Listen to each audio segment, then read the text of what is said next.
Welcome back at 6:13 this morning. The coronavirus pandemic created unprecedented challenges for schools across the country. Campuses are closed for the rest of the year. Lesson plans had to be adapted virtually, basically overnight. Yeah, we've been checking in on that transition here at 41 Action News by talking to local schools every week here on 41 Action News Today. This morning, we're glad to be joined live by Patricia Gray, the school principal at Notre Dame de Sion.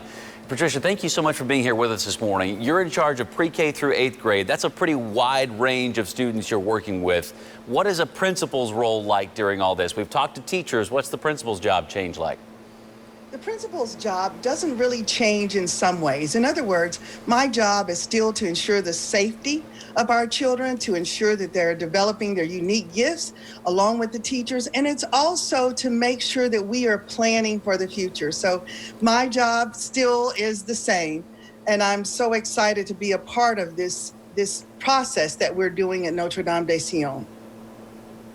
So what about the other staff members? We know it takes a lot of people in a school building to keep it running, but right now, what are the librarians, the cafeteria workers, the aides, what are they doing? So the wonderful thing about our librarians, they are still working every day. Our librarians are uploading videos of readings and helping children with research assignments, just as they did when we were in the brick and mortar building. So all of our teachers are teaching, still engaging students with our unique way of really trying to reach each student's individual gifts. We are still collaborating as teacher groups. We have what we call a PLC that's optional every afternoon. It's called the parking lot chat. And so we're doing everything that we can to keep our teachers and our students engaged, just as if we were in the classroom. We want to ask you this morning about the moving forward after this, because I think that's what everyone really is trying to focus on now, is what happens next. And so we've got some questions about the students themselves moving forward with their next year of school, whether they're moving on to another grade in school or they're graduating. In some high school cases, you, of course, are going K through 8.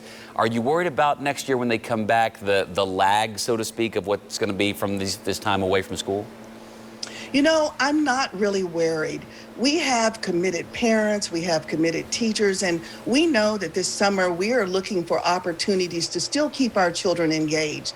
And while some will lament the fact that we're in a remote learning atmosphere, one of the things that we've learned is that when we did a survey of our teachers, we saw that for the most part, students are still being engaged. So we expect this summer that along with us, their parents will be working to keep them focused on the next year and being prepared. But the other thing I'd like to mention is that when you really think about it, everyone is going to be in the same position. So when we think about how our children will do, we think they'll do very well. Because one of the things you have to think about is that our teachers did not take a spring break. They started working during spring break to bring our children back directly after their spring break into class. So there was never a lag. We started planning the week of March 16th, and we were teaching the week of March 23rd. So when our children came back from break, they didn't miss a beat. I've heard from a lot of parents, especially a lot of moms and dads online, talking about, you know, if I'm working all day and trying to recreate what our child's wonderful teacher does, they're worried that their child might not be at the same level that they would have been at school. Has grading changed? Is there a different emphasis on grades, or is that all staying the same for now?